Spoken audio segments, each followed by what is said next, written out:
కాకినాడ జిల్లాలో పోలింగ్ కు సర్వం సిద్ధం చేశారు అధికారులు. జిల్లాలో 1640 పోలింగ్ కేంద్రాలను ఏర్పాటు చేశారు. 331 సమస్యాత్మక ప్రాంతాలను గుర్తించారు.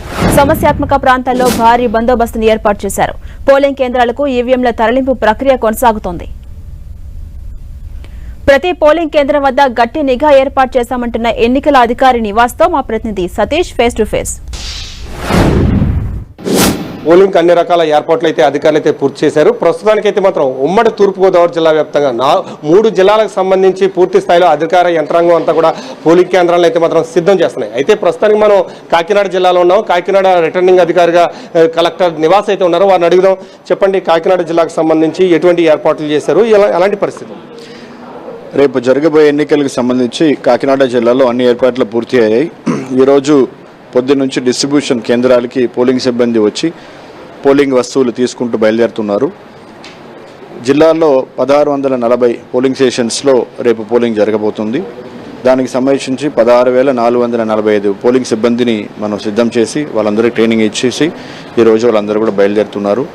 సో ఈ పోలింగ్ వెళ్తున్నటువంటి సిబ్బందికి వాళ్ళకి కావాల్సిన మౌలిక వసతులు కూడా పోలింగ్ స్టేషన్లో ఏర్పాటు చేయడం జరిగింది.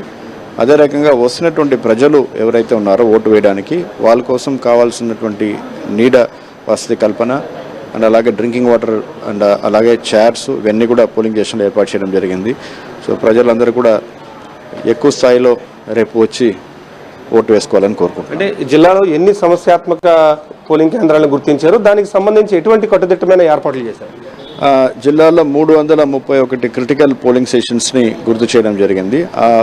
331 క్రిటికల్ పోలింగ్ స్టేషన్స్లో కూడా మైక్రో అబ్జర్వర్స్ని మనం పెట్టడం జరిగింది. అదే రకంగా ఇది కాకుండా 70% అంటే 1159 పోలింగ్ స్టేషన్స్ని మనం వెబ్కాస్టింగ్ ద్వారా మన ఇక్కడ కంట్రోల్ రూమ్ నుంచి మానిటర్ చేస్తూ ఉన్నాము. అండ్ ఎక్కడైతే మనకి ఈ క్రిటికల్గా ఉన్నటువంటి పోలింగ్ స్టేషన్స్ ఉన్నాయో అక్కడ వాటన్నిటిని కూడా మన భద్రతా ఏర్పాటు సిఆర్పిఎఫ్ బృందం ద్వారా చేస్తూ ఉన్నాము. సఫిషియంట్ ఫోర్సెస్ వచ్చేసినాయి ఆల్రెడీ. సో వాళ్ళందరూ కూడా ఈరోజు పోలింగ్ పార్టీతో బయలుదేరుతున్నారు. అసలు పోలింగ్ కేంద్రం దగ్గర ఎంతమంది సిబ్బంది ఉంటారు? ఒక ఓటరు ఏం తీసుకొచ్చి, అంటే ఐడి కార్డు ఏది తీసుకొచ్చి ఓటు హక్కును ఎలా వినియోగించుకోవాలి, అసలు పోలింగ్ కేంద్రం ఏ విధంగా ఉండదు?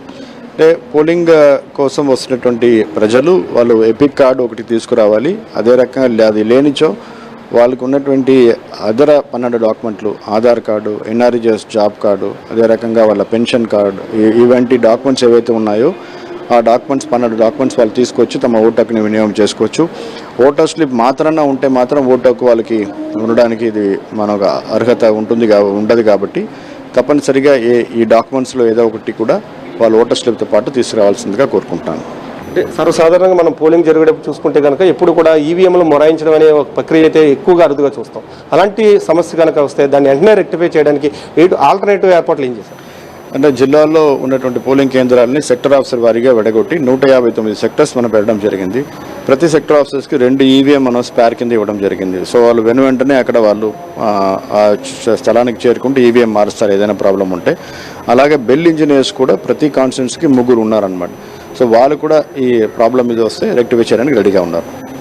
ఇది పరిస్థితి. కాకినాడ జిల్లాకు సంబంధించి మాత్రం పూర్తి స్థాయిలో అన్ని ఏర్పాట్లు అయితే మాత్రం సిద్ధం చేశామని చెప్తున్నారు. అదేవిధంగా అంటే సమస్యాత్మక కేంద్రాలను అయితే మాత్రం గుర్తించాము. దానికి సంబంధించి కట్టుదిట్టమైన బలగాలతో అయితే మాత్రం రక్షణ చర్యలు అయితే మాత్రం చేస్తున్నాము. ఏదేమైనప్పటికీ కూడా ప్రశాంతమైన వాతావరణంలో పోలింగ్ నిర్వహించేందుకు అన్ని రకాల ఏర్పాట్లు సిద్ధం చేశామని చెప్పి రిటర్నింగ్ అధికారి నివాస్ అయితే మాత్రం చెప్తున్నారు. ఇది ఇక్కడ పరిస్థితి. కెమెరా పర్సన్ చైతన్యతో సతీష్, 10 టీవీ, కాకినాడ నుండి.